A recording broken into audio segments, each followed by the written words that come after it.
The game is over. The Rebels have won.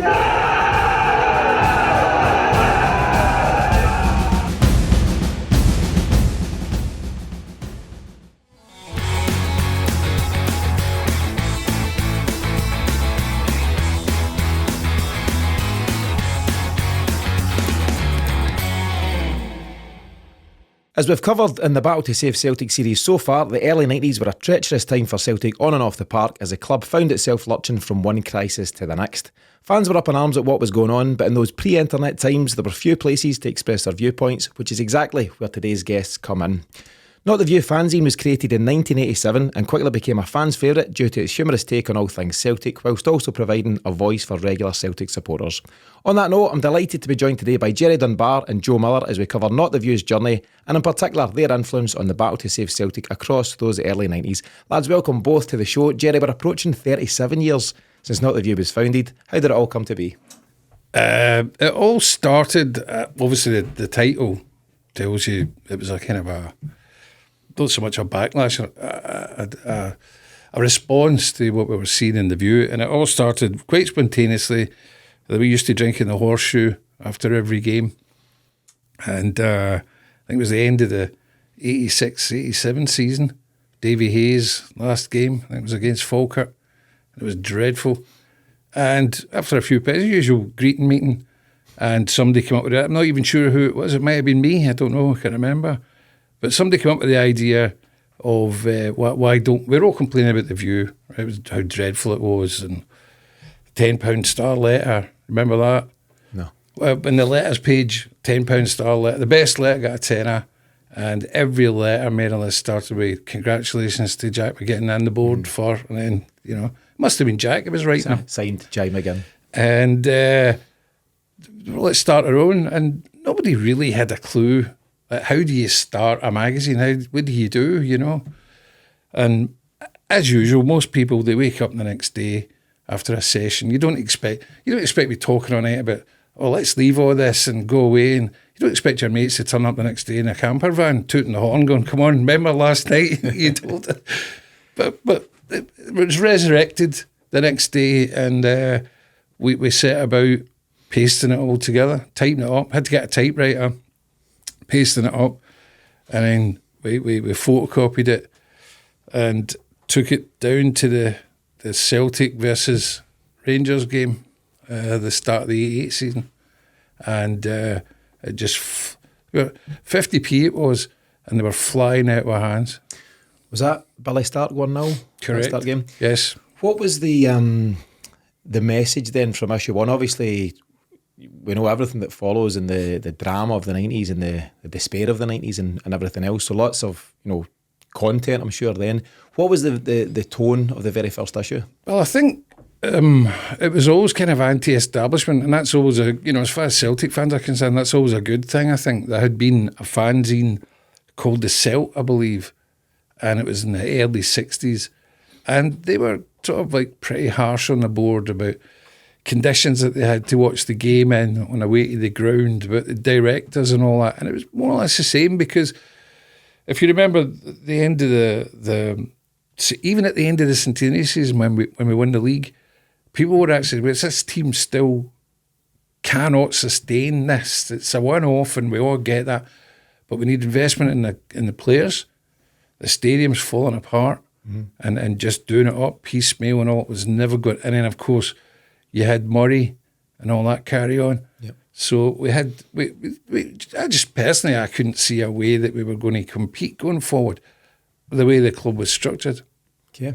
Joe, you weren't there on issue one, but you came in around about episode 4 or 5, I think. So tell us about your own journey towards that. Were you a friend with Gerry beforehand? Is that how it all came to be? No, not at all. I was just like an ordinary punter going to that Celtic Rangers game and seeing Not the View and purchase that.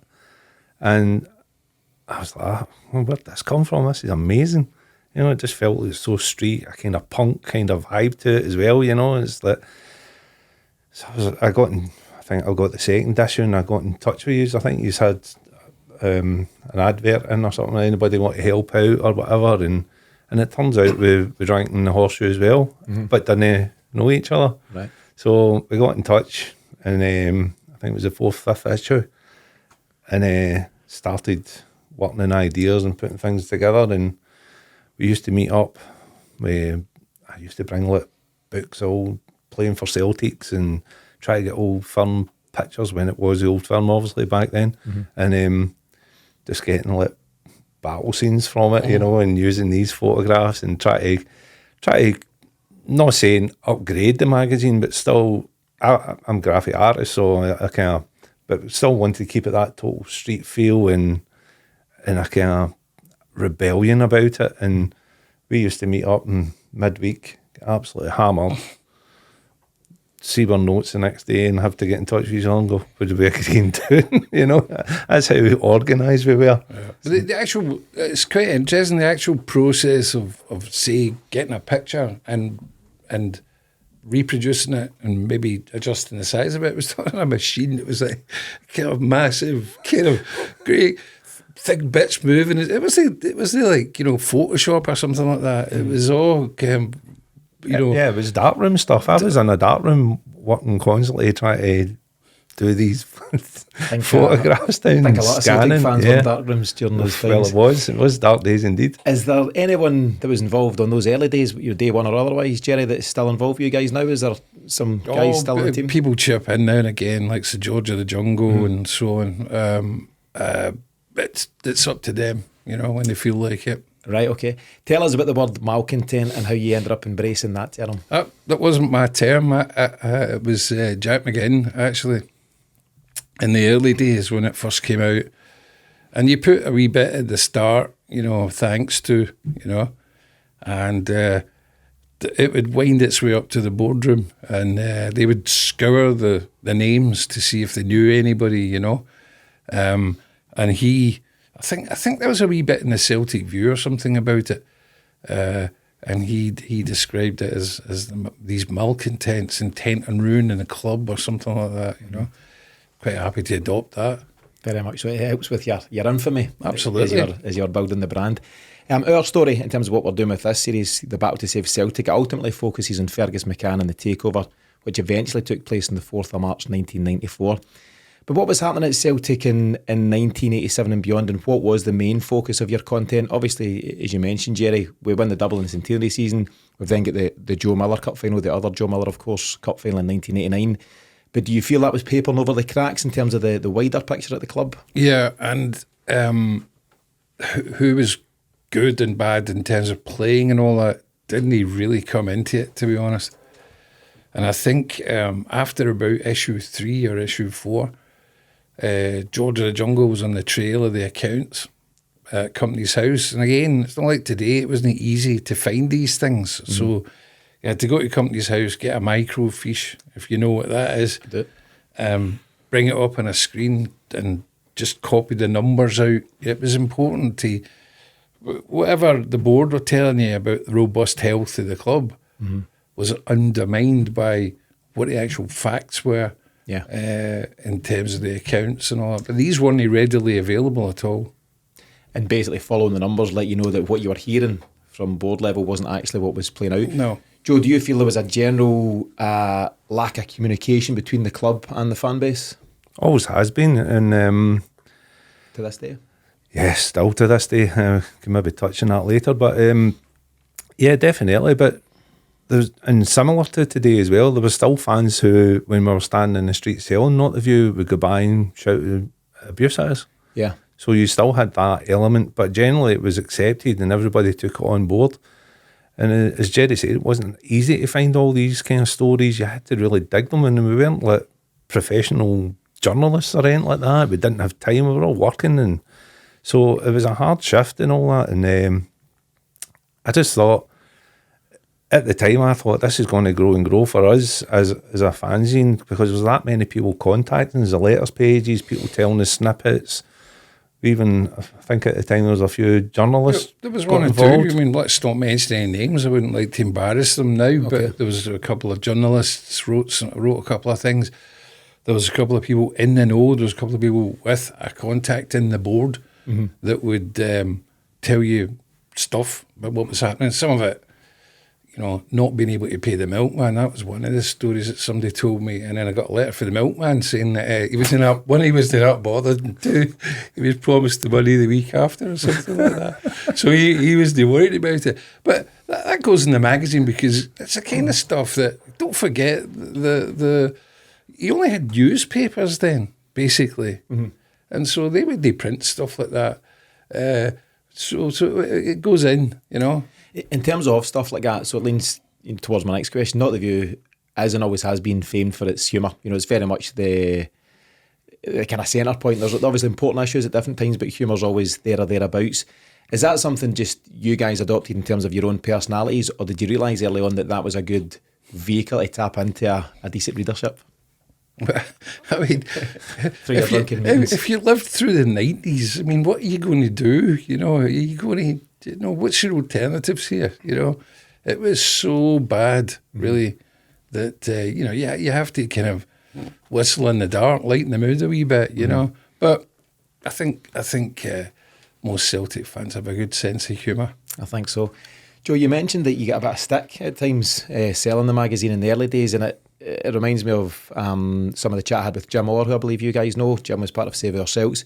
Jim was saying that when he and Willie Wilson and others were flying folks, I think at a Hearts game, late 90s, early 91, the abuse they took was really from the majority of fans. Most fans were against them because as much as people or fans across the board realised that things weren't great, it was also, but don't speak out against our club, don't speak out against Celtic, and you're swimming against the tide there. Did you find that hard to do? Did that jar with you at times? Of course, because it's a new thing. People sometimes people don't want to see the facts, the facts what's happening right in front of them. It's always been a case that the old board and that just always seemed to get by, but we kind of had a feeling, no, this time this isn't going to happen. So, yeah, and you still get it. That's what I said. You still get it today. There's still ones who don't want to complain about everything's fine, everything's good, and I get that. Some people are like that, as you say, they don't want change. They think everything's still going to be okay. Yeah, we'll go with the status quo. But history always tells you it isn't. Mm-hmm.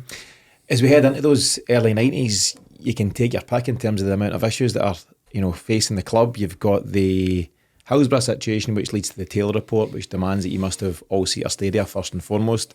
Billy McNeil eventually loses his job, I think May 91, eventually replaced by Liam Brady, who hadn't managed anywhere ever before, albeit a talented player. He's producing uninspiring teams, uninspiring results, and confidence amongst the fan base is at an all-time low. What's your feeling around these times? The magazine's obviously on the go for 3-4 years as you head into the 90s. Does the tone then change and get a wee bit more serious as you realise just how grim things are, Gerry? No, I think that kind of depended issue by issue kind of thing. It really depended on what had happened in recent times. It was always quite serious. After the first season, after the centenary season, it was kind of really quite important, quite imperative that something had to be done because it was drifting away into, it was just getting worse and worse. And you mentioned earlier about fans and who was still backing the board and all that. Don't forget that even when the boycott was in full flow, there was still guys going to the game and still queuing up to get in and all that. There was 8,000 or 9,000 of them. Mm-hmm. Yeah, famously, the night of the boycott, I think it ended up being about 8,000 or 9,000, although the board told us it was something like 14,000 or 15,000. I believe the board then in that case. All right, go ahead. Yeah. Just you've mentioned there, post centenary season, that's when you realised it was at a fairly critical point. Again, I maybe repeat myself to an extent, but is that a hard sell? Celtic have just won the double in their 100th year, and a lot of fans will just have been caught up in the euphoria of that. Again, is that hard? So maybe during that summer, post Cup final 88. Are you saying one thing and fans are going, what are these guys talking about? We've just won the double. I think there was a lot of fans on board with us. And don't forget what happened after that cup final. Don't forget who signed for who round about then. We've covered it in detail. We don't need to mention his name, MJ being the initials, but we've covered it with various guests. Tom Grant, who obviously sat on the old board, brought that up as quite a notable incident in terms of Celtic just further entering the doldrums, if you like. Peter Grant spoke about it as such a monumental event. Do you think that had such a pivotal bearing on what, was the grim 90s? Certainly one of them. I mean, think about what would have happened had he gone through with what he said he was going to do. And think about what happened that day when it became widely known that he was going to sign. It was a real major kind of boost for us. And then a couple of weeks later, it transpired, the horrendous situation. And for them, it was a major kind of coup, I suppose. For us, it was a real boot in the gonads, I think. Yeah. Do you think... So Peter Grant maintains that Celtic would have gone on to further success post-89 Cup final. He told me the story, which I didn't know at the time, that Mo Johnson, he travelled on the team bus to the 89 Cup final. Such was the expectation that he was about to sign on the dotted line. In fact, he did sign on the dotted line, but that's another situation, an admin situation. And Peter Grant maintains that had he been a part of the strike force going into 1990, Celtic would have been good at least for another couple of years. But again, would that also have been papering over the cracks? Definitely would have papered over the cracks. The talk of the fans, us in the pubs after the games and all the rest of it, and talking to other mates and all the rest, everybody knew. There was a feeling this was going downhill. You just knew, and as you say, Mo Johnson coming in would have been brilliant. Sorry for saying his name, but I know. We can edit that out. No, I'll keep it in, it's fine. He is who he is. And he has to live with that. But we knew there was something that would have papered over a season or two. It wasn't just one player. He would have inspired us a bit, but it wasn't just one player. It was a major overhaul of squad coming in and out, and obviously everything else about the running of the club was still there. Yeah, so you mentioned the Taylor report, right? Where on earth was Celtic going to get the money? The way things were at the time, where were they going to get the money to get a stadium? A proper, good, modern stadium. Yeah, we've discussed the Canvas Lang pipe dream with a few different guests, notably Brian Dempsey, and I quoted a line, I've quoted it in several episodes now, but Fergus McCann said it was something, paraphrasing, but a pipe dream that could only ever be financed by the fairy godmother. It just wasn't going to happen. We obviously had Brian Dempsey in his situation. He sat on the board for 5 months between May 1990 and October 1990, and he had ambitions to take Celtic to Rob Royston and a project there, which the board seriously pushed back on and doubted Brian's merits, all these kind of things. But yeah, it was a huge issue. Brian gets removed in October 1990, as I mentioned. He keeps his powder dry for a few months, and he then speaks at what has become a now famous meeting at Shettleston Town Hall.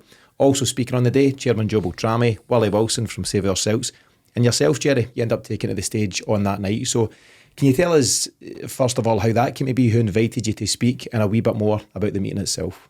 Oh, I honestly can't remember who invited me. I think it might have been... it was Bibali, was it not? Might have been. 'Cause we had a few meetings with him. Willie Wilson. I think it was them that organised it, I think. Yeah. So it was probably Willie. I think, if I've got the details right, through Jim Orr. So Jim Orr and Willie were close in Save Celtic. Jim, when he sat for a recording, he brought me in the ticket from that meeting. So I think the date is 24th of February 1991. And I believe there was an ad that you guys placed for it in advance in the magazine. So were you working quite closely with, I suppose, other like-minded fans who themselves felt that action needed to be taken? Yeah. And anything like that got a bit of publicity in Northern View. Hopefully it got them a few extra. Yeah, because Willie contacted us and we set up a meeting with him, and he's saying this is what we're going to do, and this is everything, the step we're going to take and all that, and we jumped on board right away with that. Would you have been at that meeting, Joe? Were you at Shettleston? Yeah. What was the tone like in the room? So obviously this is the first formal meeting of the fans. There was many more meetings that came in the months and years that followed, but this in February 91 was the first proper organised get-together. As I've mentioned, the various speakers, including Gerry, Brian Dempsey speaks passionately for about half an hour, and I've listened to that audio quite recently. It's quite incredible stuff. How were you feeling as a fan, and what were the people around you feeling? Were you fully on board with the message that was getting put out? Definitely. It was an absolute buzz. Now, everybody knew something had to change. It was just getting individuals there to tell the folk, basically, this is what we can do, this is what we need to do, and just getting everybody kind of on the same kind of hymn sheet, and loads of individuals came and went on the whole journey of it, but basically there was had to still have the fans on board. The major influence is the fans, and at the Hall, that was the kickstart of it. Yeah. I think there's a difference between when you're going to the game and you're not happy with the board and the club and everything. You go home and are you going to tell the wife or the cat or what? But then you realise, wait a minute, there's this magazine and there's letters coming in, and it's not just me. There's other people feel like me as well. Then you go to Shettleston Hall and there's 500 people there or something like that, and they're all kind of singing for the same hymn sheet kind of thing. That's important. That feeling, that collective, Very much so, and I think, speaking to Brian Dempsey, there's Fergus McCann obviously comes in latterly with the finance, but Brian is very much a hearts and minds kind of guy. He's a passionate speaker, and he very much spoke from the heart on that day, and it's hairs on the back of the neck stuff. It's really quite spine-tingling when you hear his words. Very interestingly, you've got two board members at that meeting, but I presume at the top table next to you, Gerry, That's right. It's Jimmy Farrell and it's Tom Grant. What was your take, and how were they viewed in general at that time? They're kind of the enemy, but they're not the enemy. What's the general feeling towards those two gentlemen? I think that most of the board, most of the individuals had Celtic's best interests at heart. That wasn't an issue, really. I met a few of them. Jack McGinn was one. The two aforementioned. That wasn't the issue. The issue was, how are you going to do it? I know you want the best for Celtic, but how are you going to do this? Where are you going to find the finance for it and all that? Tom Grant was a bit more kind of bellicose. He sort of really did see himself as one of the fans who was lucky enough to be on the board, kind of thing. Jimmy, he's dead now. Yeah. God rest him. Just struck me as being a guy who just didn't have a clue. And I think that's the general tone I get from from covering this series and a lot of the information that I've stumbled upon or researched, that everyone was very much Celtic minded, which is great. All of us in this room are Celtic minded, but do you have the capability to drag the club into the modern era? And I think that was a big concern, Joe. Yeah, very much so. And we weren't kind of looking for a white knight or anything. We were kind of looking for. We were just looking for the club to move on and accept that these people who were on the board, the families basically, weren't going to do it. So there had to be change now. You look at modern soccer now, how Saudis and big money and all the rest of it, we still want that for our club. And that's one of the big differences. We weren't looking for the world. Maybe on the park we were, but we were just looking for a structure off the park that would keep us going. And that's basically what it was, to keep us going. So I think they all realised eventually that we can't do this. This is beyond us. So you mentioned Liam Brady, right? That was their appointment on that's alarm bells right away. But when it comes to commercial activities and so on off the park, and what was his name? The Zoomer that they brought in. They got in Cassidy. Cassidy. Terry Cassidy. And he was one of the appointments, and it just going from, but now you're just going from bad to worse now. It felt like to a huge extent the Terry Cassidy appointment was almost to keep guys like yourselves at bay, if that's the right way to put it.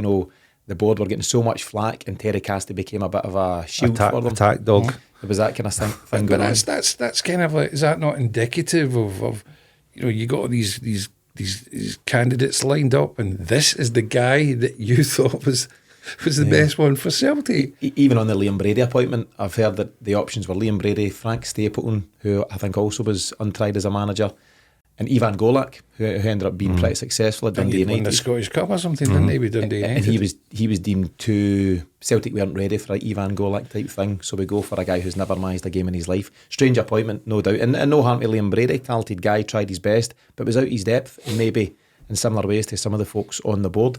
Just to kind of round off on that meeting, Gerry, what was the overall objective of it? Was it just to start to mobilise, what you were looking to achieve? Yeah, I think that was exactly it. And how you put it, leaders are starting to emerge then. These guys with influence and clout, and that was important as well. And it was important for everybody to see who it was. Were you guys protesting at that time, bedsheet type stuff, back the team sack the board? Was that around about those times, and were you involved in it? Yeah, we had back the teams, sack the board in the jungle. And then later on, when it got to the, I want to go to the game then, let's go. We boycott. Prince Charlie or whatever for a few beers and then back after the game. Fair enough.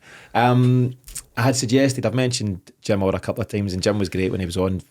Very good, very passionate speaker as well. I had suggested to Jim, without guys like himself and Willie Wilson, you don't have Save Our Celts. You then don't have that meeting at Shelton Town Hall. You don't have Brian Dempsey's influence. What then becomes, Save Our Celts, call it a day, and it becomes Celts for Change and all that those guys done, Brendan Sweeney, Matt McGlone and others. And then Fergus obviously comes in on that date, 4th of March. Do you believe, and I think you said something towards it, Joe, that without this fan movement, none of it happens? Or do you think eventually Celtic are saved anyway? Money talks. No, I think it had to be the fans. It definitely has to be that. That's where the pressure came from. There's the board, as Gerry started out, how Not the View started. Everything was rosy to them. Everything would always be rosy to them. So we had to have a kind of ground movement, and it had to be of supporters. I couldn't see anybody else coming in and going to the board and saying, right, there's money, you go and sort it, or there's money and I'll be part of sorting it. Because as Gerry touched on earlier, all Celtic supporters, but they didn't have a clue. It'd be like putting one of us in the board and going, there you go, do it. It's not our skill set. Yeah, I get that. And I think that's the thing. So I spoke to Tom Grant, he sat in that very seat, Gerry, and he's as big a Celtic fan as you could get. There's no doubt in his Celtic credentials. I don't know Tom's business credentials, and I don't want to call him into question too much, but I get the feeling that, the story, his great-grandfather sat on the first ever Celtic board, his Aunt Felicia over in Ireland had shares and different things.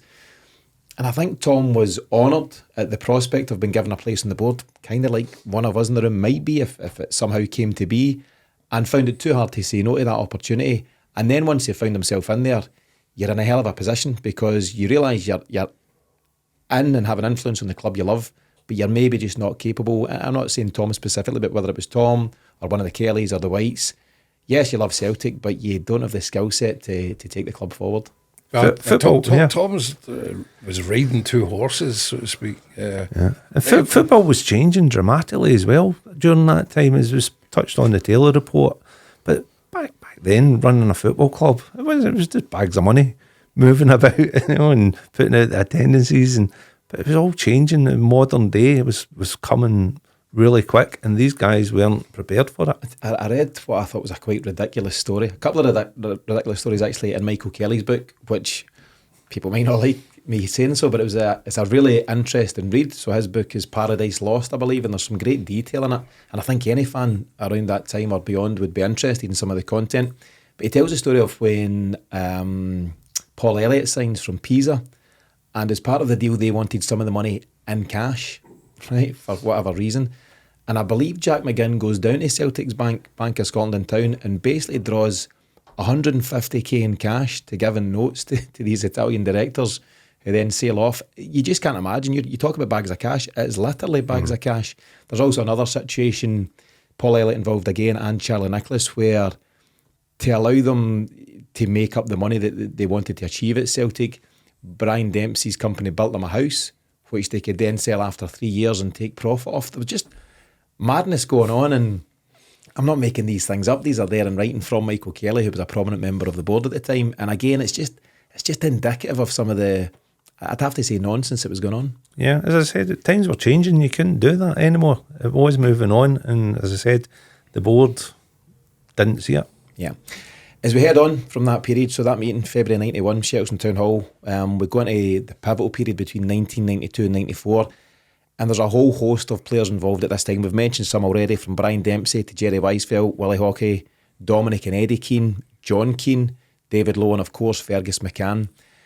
As a magazine, Gerry, and you're editor of the magazine, how do you know who to back? Do you have all the info at hand? Do you need to take a guess? No, absolutely not. And it was quite funny because at one point, Brian Dempsey got in touch and he said, come down he had an office down at the Clyde side somewhere. Come down and I'll show you what I've got in mind for the stadium and all that. It's very interesting. We had a nice night, and he was talking about that Rob Royston thing and all that. Brilliant. A couple of weeks later, who gets in touch? But Michael Kelly. He says, and he had an office down the road there.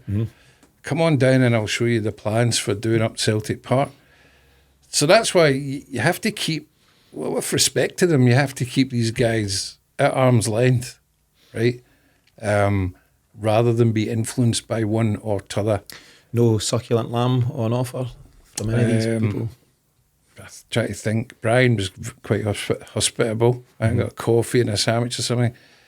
Michael, nah, full. Not so much. As far as I remember. Right, okay. Maybe your memory's swayed over the years. Which is why the attitude to the board hardened after that. Yeah.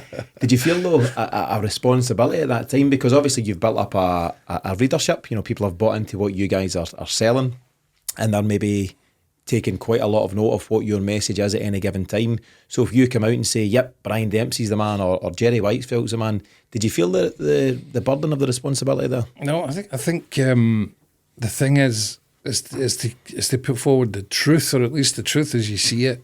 You know, not somebody else's view or whatever. I think that was important. Bring all this stuff out into the open. You mentioned earlier on about how things were done, about bags of cash. I remember bags of cash going round the track at half time when the turnstile men were finished. The general meetings that they had, the EGMs and stuff, up until the period of time that we're talking about now, it was basically the families, the 3 or 4 families would sit about, have a wee meeting, and then it's chicken satay and sandwiches and a nice wee chat, and then home. By the mid-90s, when Fergus was on the scene and Brian Dempsey, there was thousands in the car park. The AGMs, they'd been handing out proxy shares so that you could attend, and they were absolutely mental. You could see that them sitting there at the top of the board, ashen-faced and like veterans of the Somme. You mentioned, I think it's in your speech at the Shettleston Town Hall, the lack of accountability. And I suppose that leans back towards it. It's easy at a meeting when there's a few of us in the room, we're all friends here, and we say, this is this and that's that. Oh, you're great, and you're great, and I'm great, and we'll kick on for another 12 months. Whereas all of a sudden, these people are being challenged and being pushed, and what are you going to do? How are you going to back the team? How are you going to fund this new stadium? And I don't think they had the answers for that. No, they didn't want to confront these issues. That's what I said earlier. The pressure was on that had to come from the fans because they never faced them, and it was in their thousands now. People were against them, so that put major pressure on them. And as for kind of Gerry touched on, we never backed anyone. We just put in what we heard, what snippets we heard, and what it was. We weren't going all out going because there was a lot of players. Yeah, so we kind of left it, but we commented on it, but never went for one. So to an extent, you would put out the information you had heard, different suggestions, and then it's up to the readership to make their own decision. So I've learned, I'm a very young guy at that time. I'm 13, I think, during the takeover, but I've learned, as I say, as part of my research, a lot of information which I definitely never knew, before starting this. But is it too simplistic, and I'll ask you, Joe, is it too simplistic to say old board bad, Kelly's, White's, Grant's bad, all the other people good, Rebels, Weisfeldts, Hockeys, Dempsey's, Fergus? Is it as simple as that, or is there a wee bit more at play? There's certainly a lot of duplicitous behaviour at different times. David Lowe's quite upfront about his Machiavellian approach to the whole thing, for example. So, is it black and white, or is there more in between? Well, saying good and bad, it's like we could have easily got someone else in, maybe not Fergus, and they might have took us down the same route as the old board. So everybody knows it was a battle going on. The board were bad, as in they didn't know what they were doing. They didn't have the capabilities and the skill set to do it. And they weren't moving into the what modern football was going to. They couldn't see it, and they weren't prepared. So yeah, bad that way, not as in bad people as such, as we said earlier, they are Celtic supporters, we do have Celtic supporters who back them, So still good Celtic supporters, but bad kind of views on how we should be going. That's the way it was. Coming in, it was a kind of dangerous game because we didn't know Fergus, we didn't know Brian, we didn't know Weisfeld, every Tim wants, and all that. You're kind of going, wonder where this is going to go. So you weren't throwing your kind of Georgie's dandruff Tammy into the ring for it, were we? No, not at all. You don't know what's going to happen, but there was a kind of a short-term thing which came to a crisis when they had to come up with some money for the bank. And the guys who stepped in at that point, John Keane, wasn't it? Yes. They're heroes, they stepped up when it mattered, put the cash up, and that was a short-term. It had to be there by a certain time of day, or a certain time of night, whatever it was. Thereafter, then you can do a strategic thing. What that was going to be, no. Fergus laid it out in terms of here's what's going to happen in the next 5 years. I think that's good as well, to have a plan. Kind of here's where we're going to be in 5 years. After that, who knows? That's one of our issues right now in the here and now in 2024. We'll maybe touch on it towards the end of the recording. The lack of vision. As fans right now, we're still in the dark. All these, 30 years later since these events, it'd be great to know what modern Celtic want to do and where we're going to be in 2027, 28, 29, but there's none of that going on. But as I say, maybe we'll touch on that. But to stay with the story, so 4th of March is the famous date. I think you're spot on, Gerry. The onus was on John Keane and others to provide £1 million by 12 o'clock that day to keep the bank from closing in. Fergus sweeps into power. I think him and David Lowe drive up to Celtic Park, red BMW, thousands in attendance, and they head in to thrash out terms with the old board. What's the feelings? I suppose, let's take it to the night. Brian Dempsey comes out, utters the famous phrase, the game is over, the Rebels have won. Are you lads in attendance first and foremost? And how do you feel when you hear those words for the first time? We were early at the attendance, but I think the pub called us. There's a theme coming through here, lads.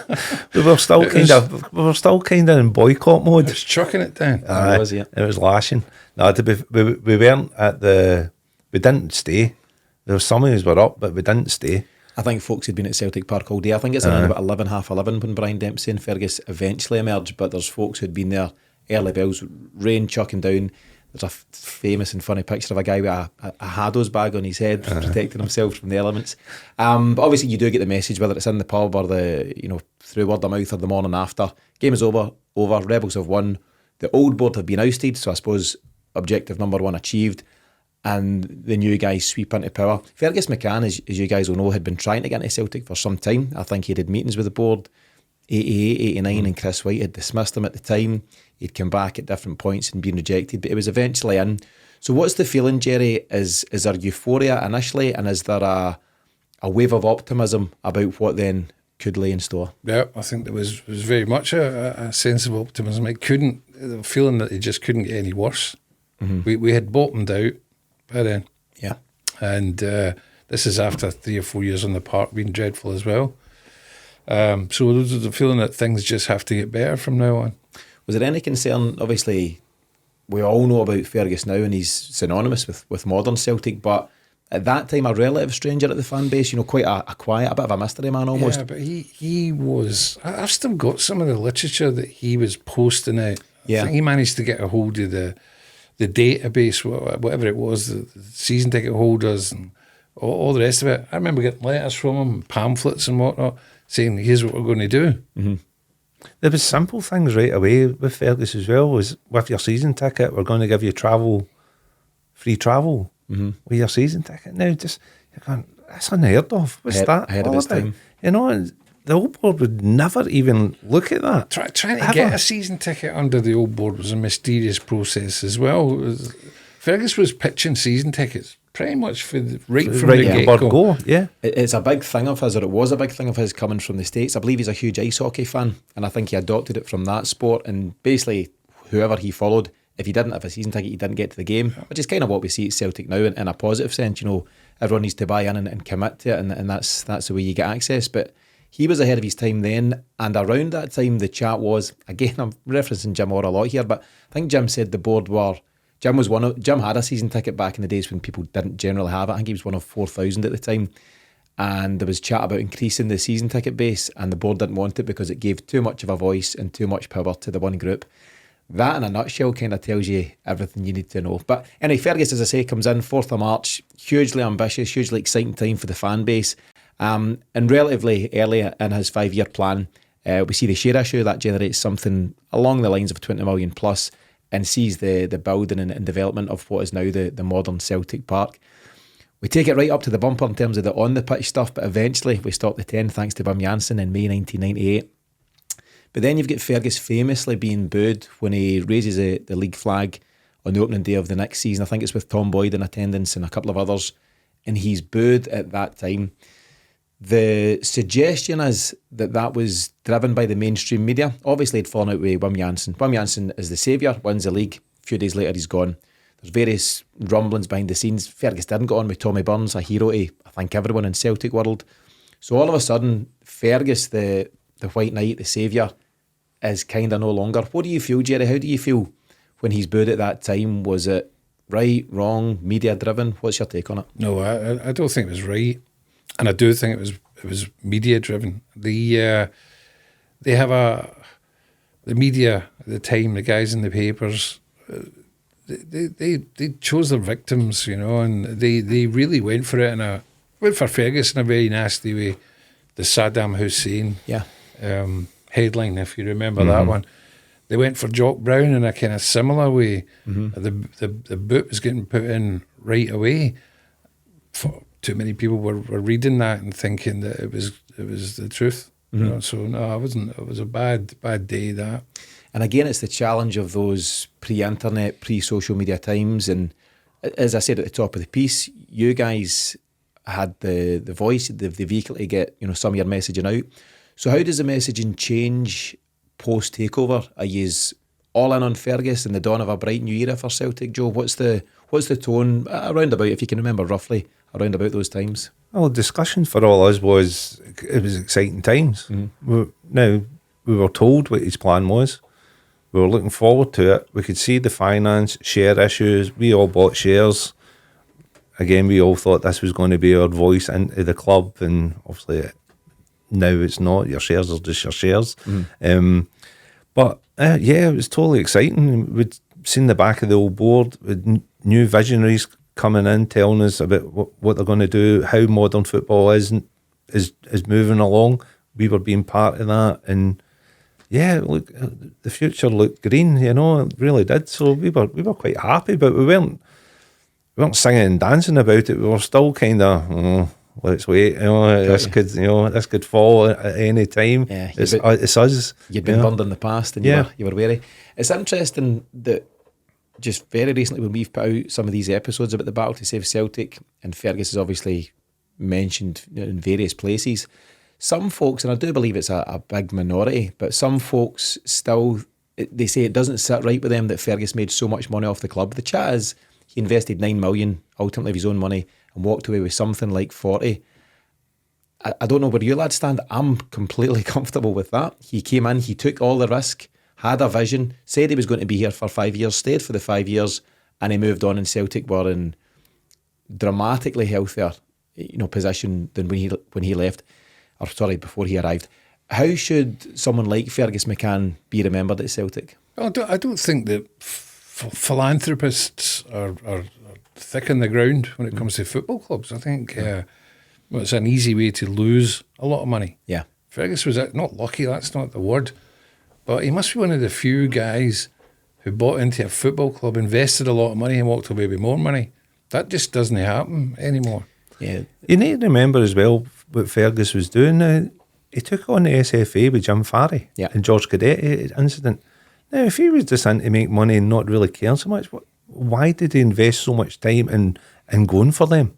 Because he knew that there was something wrong there. So he wasn't just there to go, there's my vision, there's the park, there's the team, and I'll get money at the end of this. He was still fighting our corner. The first time we've really took on the SFA since probably the tricolour or whatever, and it turned out he was right. Jim Farry cheated us. Yeah, and he lost his job. Major incident in football.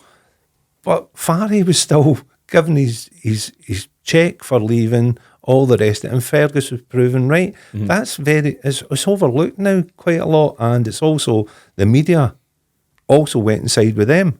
Not with Fergus going for him.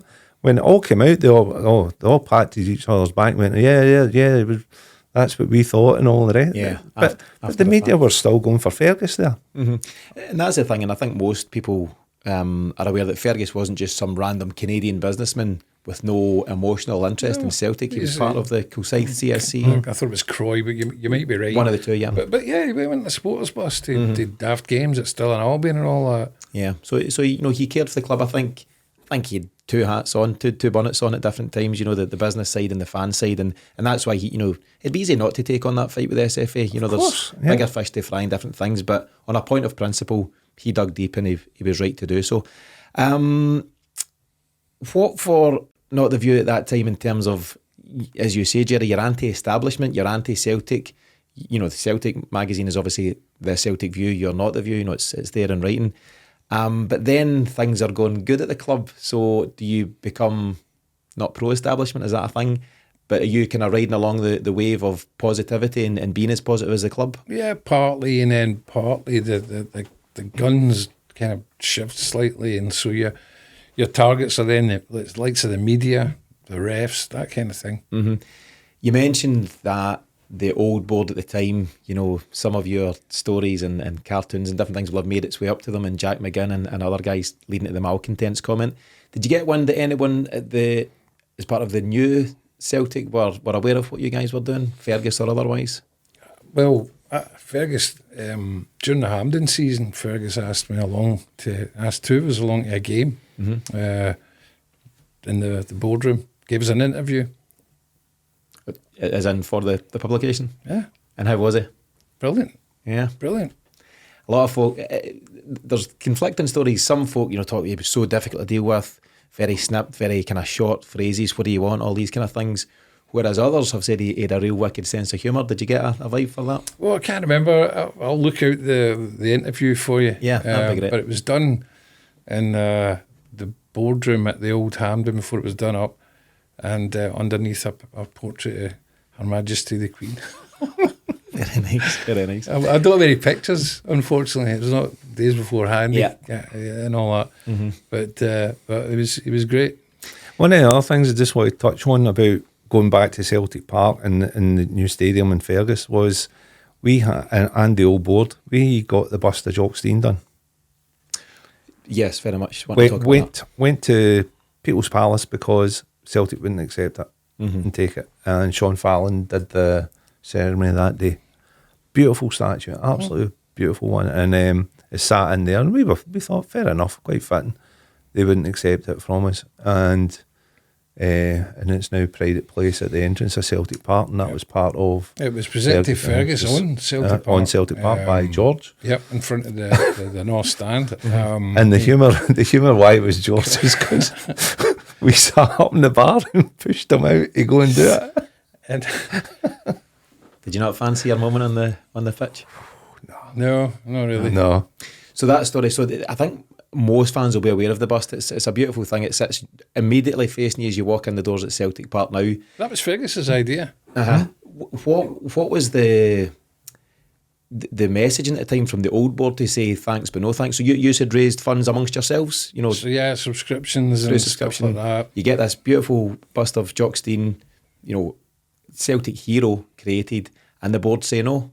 Who said no? Was there communication from an individual? Yeah, there was a letter from Jack McGinn. Jack doesn't like you guys at all. I've think his name a few times. Not really. And it said that they couldn't accept it because when all the View started, there was a column called The Embarrassed the Hoops, which, to be honest, we're not proud of anymore. Pretty harsh. Aye.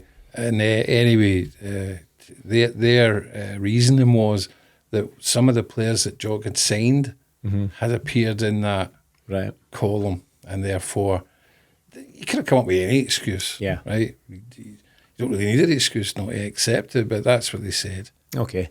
And when Fergus came in, did you guys take it on yourself to reach out and say, okay, new era, new people, let's revisit that one. How did that come about to get the... Yeah, there's a guy called David Watt, I think, who reached out to Fergus and brought it home.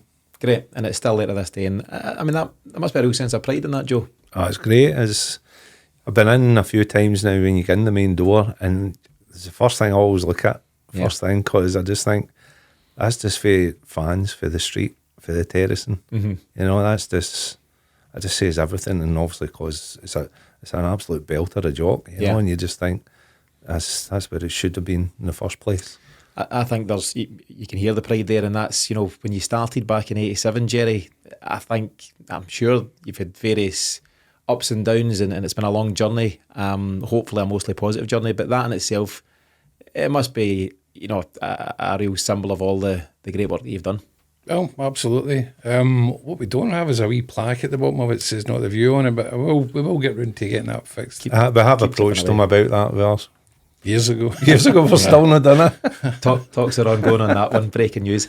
Let's bring it up to the modern day. We're now, as I say, in May of 2024, nearly 37 years since Not the View was even thought of. What do you think of the landscape now in terms of fan media? So I'm sitting here, we've got the podcast here, the Celtic Exchange, you've got other fanzines, More Than 90 Minutes, Alternative View, some others doing the rounds. The brilliant online fan site, the Celtic Wiki, which is a phenomenal resource. And there's loads of different things out there at that time. So what do you feel about that Celtic fan media landscape, Gerry? It's been very interesting actually watching it change. The kind of thing that you're doing is a kind of busy place at the moment. Very busy. Quite competitive, I would imagine. I don't know. I still think that there's a place for printed media, albeit nobody wants to buy it, but okay, fair enough. And hopefully that will still be there. I know that people used to buy it. People used to buy the magazine just to read on the bus on the way home or something like that. But even that's changed. That whole sort of supporters bus thing has changed. So it's been interesting watching it, looking at it. And how has Not the View evolved? So again, just as part of my research, very much alive and kicking. You're at episode 299, I believe, was the last one. Yes, that's right. Comeback King James Forrest adorns the front cover. Correct. And rightly so. NTVCelticFanzine.com, I think, is the website. You can still get the magazine there, which I was delighted to see. I didn't think you guys were still going, and that's my mistake. Still very much alive and kicking. You can buy back issues and different things. But whether people want a printed version in their hands or a PDF, that's an option to them. Something I want to ask as well, Gerry, you can buy special episodes, and I believe you then give a contribution back to a food bank. Is that the... Well, you get the PDF in exchange for a promise. You then make that donation? To donate to the food. No, the person who orders it, well, I'll do it if you don't want, if you can't, no one near you or whatever. Okay. But it's just, email us, just say, look, I would like the 65, 66 season one. I promise I will donate to a food bank. And you're taking folk in good faith there, which is good Absolutely. to see. Is that important to you, Gerry? I know obviously, you know, there's a business element, there's a commercial element about what you do, although I don't believe that would be the full reason for why you started Not the View. But is it important to, I suppose, in the ethos of Celtic to be doing charitable work? That's the thing, that's the club. Yeah, absolutely. Bigger question for you both. What is the future of Not the View? And beyond that, what do you hope for the future of Celtic? As Gerry said, there's still people wanting a hard copy, so it's still going to be there. We've got plenty of issues ongoing with the current board. Well, with the current board, again, things have changed. Celtic have tried to do a lot, bringing in podcasts, fanzines. I've been up a few times as well, talking to fans, John Paul Taylor, getting kind of all very good and all that, but there's kind of, for me, I've stopped going to a lot of them now. We'd go there and we'd give our views on what happened, be it trouble with the police at football, culture of the Green Brigade and young kids now, how they go and support Celtic. That's dramatically changed. So, as I said, we got asked up and I kind of got fed up with it. There was a lot of arguing and all that. They would listen to you, but as soon as you walked out the door, it was kind of gone. You know, so that kind of thing with the board not kind of moving now again with modern times. There is a lot of fans now that get in podcasts, etc., get access to the manager, the players' conferences, which is good. I think that's a good thing. But there's still this disconnect between board and fans. I think that has to change. And I just want to kind of mention about hard copies and the Shamrock fanzine, which is still going, and that is absolutely a fantastic production. So there is still people wanting that hard copy and wanting to read something which is different from what you get everywhere else. Yeah, I think there's very much a place for it, and I believe you can get the hard copies Carlton Bookstore. Yes. Yep. Stock what you guys do, and on match days behind the Lisbon line stand. Correct. Am I right in saying that? Yeah. And I'd encourage anyone to nip round and grab a copy. A couple of quid, 250, 350, something like that. 24.50, I think. 24.50 for 10 issues. It's £3. Right. Price of a pint ish. Kinda. Ish. Yeah. Half pint. It'll take you half an hour to read through it, and you might get a laugh. Fair enough. What's your own hopes, Gerry? More on the club itself. Do you still have concerns? And the various guests we've spoken to, that I don't want to be as dramatic as to say there's similar concerns to what was going on 30 years ago, but there are concerns. There will always be issues around Celtic. Well, I don't think there'll ever be a time, and I say this in the positive sense, I don't think there'll ever be a time when we're all happy, nor should we, because I think it's always okay to demand the best from your club. There's ways to deliver it and ways to pitch that, but I think it's okay to expect high standards, and sometimes Celtic in a variety of ways fall a bit short of that. Yep, and we're looking at now, where do we see the club in terms of, say, European participation, for example? Is the height of our ambition simply to be in the Champions League group, a good day out for away fans, a nice atmosphere and what have you, but basically 1 point or 0 points for the group? That's no how I would like Celtic to be going ahead. Even the idea of having to qualify for the Champions League group terrifies me. Such has been our terrible performances in it in recent years. If we changed our strategy to be successful in Europe, I think domestic football would take care of itself. Yeah, if you raise the standard to be good enough for Europe, you would be good enough for Scotland. You'd think that would fall into play. But not churning over 3 or 4 of your best players every year and hoping that the guy who's in charge of the scouting will find you another gem. I think that's fingers crossed stuff. Yeah, there's been a bit of that. As we start to get towards the end of the piece, Gerry, I'll ask you for your own final thoughts. And as I say, any hopes and aspirations for not the View or Celtic in more general? Oh, no, I mean, not the View. Just getting some nice feedback now and again is very nice. And the guys that you mentioned that have been on your broadcast that have mentioned not the View, that is very, that's nice. I like that. I like that idea, that recognition kind of thing. That's all.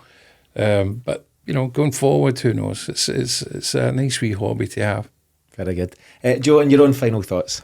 Just like Celtic, obviously, to see out this season and win the league. Just winning Saturday. Yeah, just win this league. But we can't go into another season not organised, not got the players in, not got the staff in, and not been ready for Europe. It seems to be the case all the time. And this is the concerns of the board. They're not doing their job. Last question, Joe, and I know I said that a second ago.